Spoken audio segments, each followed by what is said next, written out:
Buenas. En esta sesión vamos a examinar la prueba del chi cuadrado, que es una prueba no paramétrica destinada esencialmente a poner a prueba la relación entre dos variables categóricas. Es decir, lo que se busca en la prueba del chi cuadrado es examinar si la distribución observada de una variable se puede atribuir al efecto de otra variable o si simplemente se puede atribuir a efectos aleatorios. Es decir, si los datos observados obedecen a algún tipo de relación sistemática o si obedecen a algún tipo de resultado netamente azaroso. El chi cuadrado parte desde una tabla de contingencia.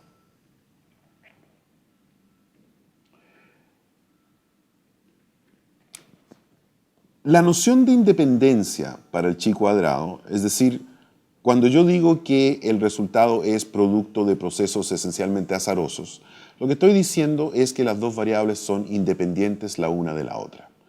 A diferencia de la relación en la cual una variable sí depende de la otra variable.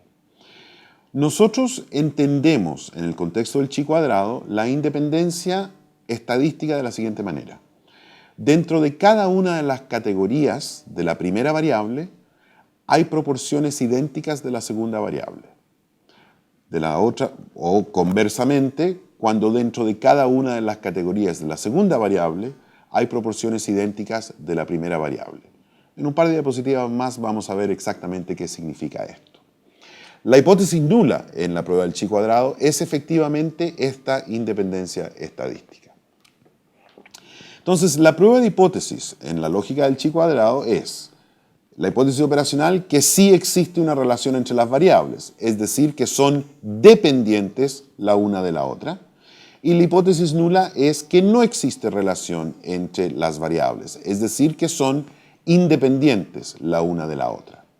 La prueba, como vimos en la sesión anterior, la lógica transversal, es contrastar lo observado en mis datos con lo esperado bajo la hipótesis nula. La hipótesis nula siendo independencia estadística. Entonces, si la diferencia entre lo observado y lo esperado es suficientemente grande, entonces puedo tener seguridad de que la diferencia se debe a algún fenómeno sistemático y no al simple azar o errores de medición o muestreo. El procedimiento que se sigue es establecer un estadígrafo y un umbral para poder tomar la decisión. En otros términos, un valor observado, producto de mis datos, y un valor crítico, producto de una tabla de un libro de estadística. Yo tomo una decisión comparando esos dos valores y decido rechazar o no rechazar la hipótesis nula. El estadígrafo usado es lo que se llama el chi cuadrado. En algunos textos aparece como ji cuadrado, o con X o con J. Esta es la fórmula para el chi cuadrado. No van a tener que usar la fórmula en ningún momento. Lo que quiero rescatar aquí es simplemente el numerador de la razón que hay, del cociente que hay dentro de esa fórmula. El F sub ij con el gorrito arriba menos F sub ij sin el gorrito arriba es la diferencia entre la frecuencia observada en una celda de una tabla de contingencia y la frecuencia esperada bajo la hipótesis nula. Fíjense que en el cálculo estadístico está esta idea que traté de transmitir en la sesión anterior, de que al fin y al cabo lo que estamos haciendo es evaluando la diferencia que existe entre lo que observé en mis datos y lo que tengo en mi hipótesis nula. El chi crítico se obtiene de una tabla que está en cualquier libro de estadística y para sacar el valor correcto del chi crítico usamos el alfa, la probabilidad de cometer un error que estamos dispuestos a aceptar, a asumir, y los grados de libertad, que es el número de filas de nuestra tabla de contingencia, menos 1, multiplicado por el número de columnas en nuestra tabla de contingencia -1. Quiero darles un ejemplo para que vean cómo esto opera. Mi hipótesis conceptual es que diferentes equipos de fútbol atraen a diferentes tipos de personas. Este es un ejemplo netamente pedagógico, esto no son datos reales, es simplemente para hacer el punto. Mi hipótesis operacional, llevando estas variables abstractas a lo concreto, serían, por ejemplo, que el sexo de una persona influye sobre su condición de hincha del Colo, de la Chile o de la Católica. La hipótesis nula sería que el sexo de una persona no influye sobre su condición de hincha del Colo, de la Chile o de la Católica. Vamos a suponer que yo apliqué una encuesta a 150 personas y dentro de esa encuesta una pregunta era por su sexo y la otra era por su afiliación o su hinchada a un equipo de fútbol entre el Colo, la Chile y la Católica. Los resultados de esta aplicación de la encuesta hipotética está presentada en la siguiente tabla de contingencia de frecuencias observadas. Aquí la lectura de la tabla es la siguiente. En el rincón inferior derecho, ese 150 significa que se encuestaron 150 personas. De esas 150 personas, 70 son del Colo, 50 son de la Chile y 30 son de la Católica.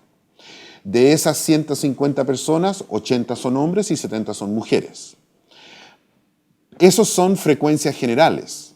La tabla de contingencia propiamente tal es lo que está adentro de esa tabla. Es decir, en el caso de los 80 hombres, 50 son del Colo, 20 son de la Chile y 10 son de la Católica.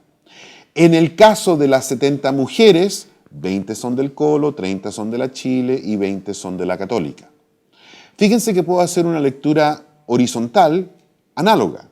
De los 70 hinchas del Colo, 50 son hombres y 20 son mujeres. De los 50 hinchas de la Chile, 20 son hombres y 30 son mujeres. De los 30 hinchas de la Católica, 10 son hombres y 10 son mujeres.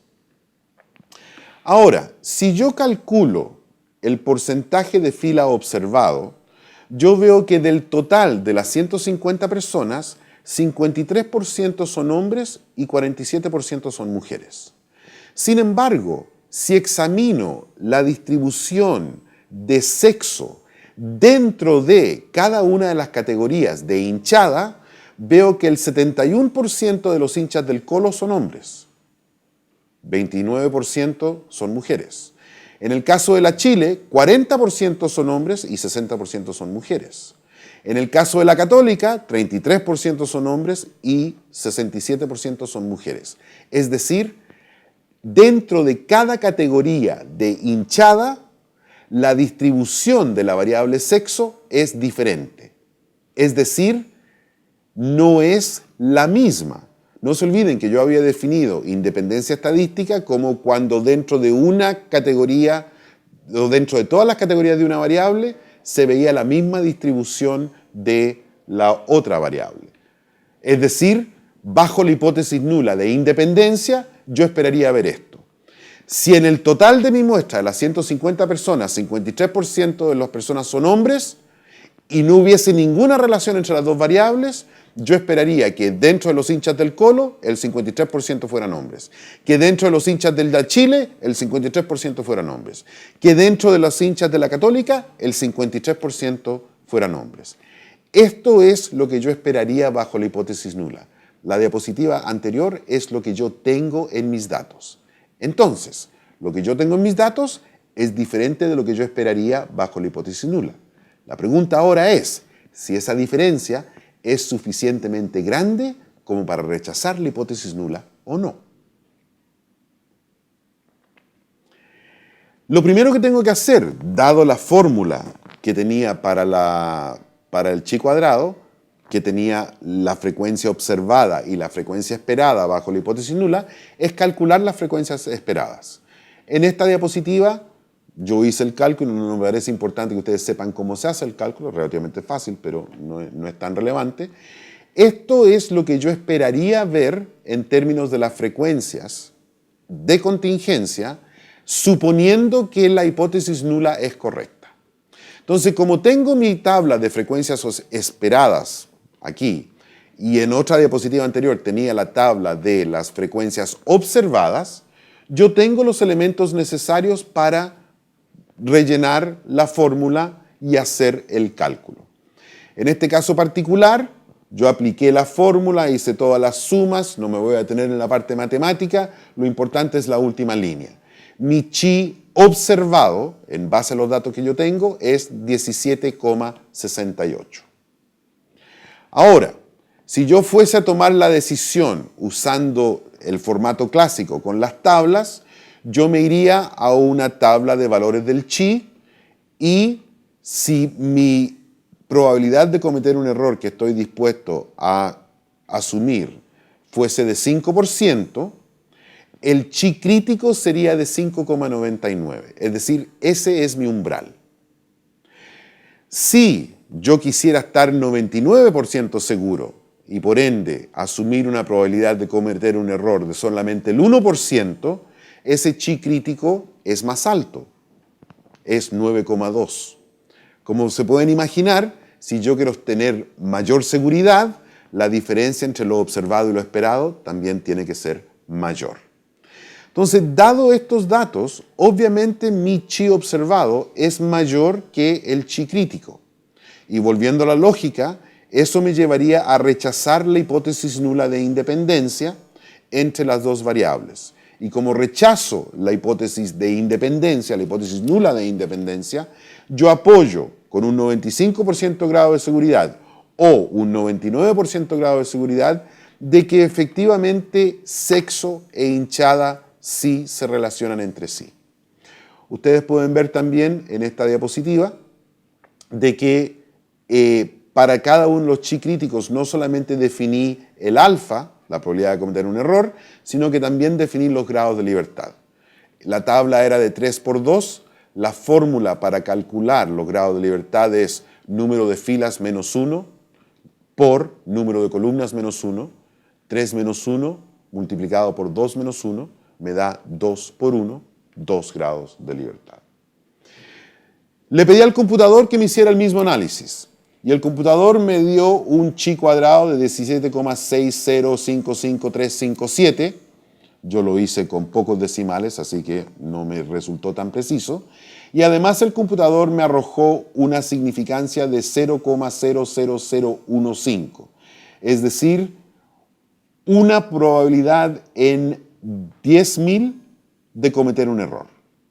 Como el alfa, la probabilidad de cometer un error que yo estaba dispuesto a asumir era de 5%, y el computador me está diciendo, señor Barriga, con estos datos, si usted rechaza la hipótesis nula, la probabilidad de cometer un error es muy, muy, muy pequeña, esa probabilidad ciertamente es bastante más pequeña del 5% que yo estaba dispuesto a correr, por lo tanto, la misma decisión.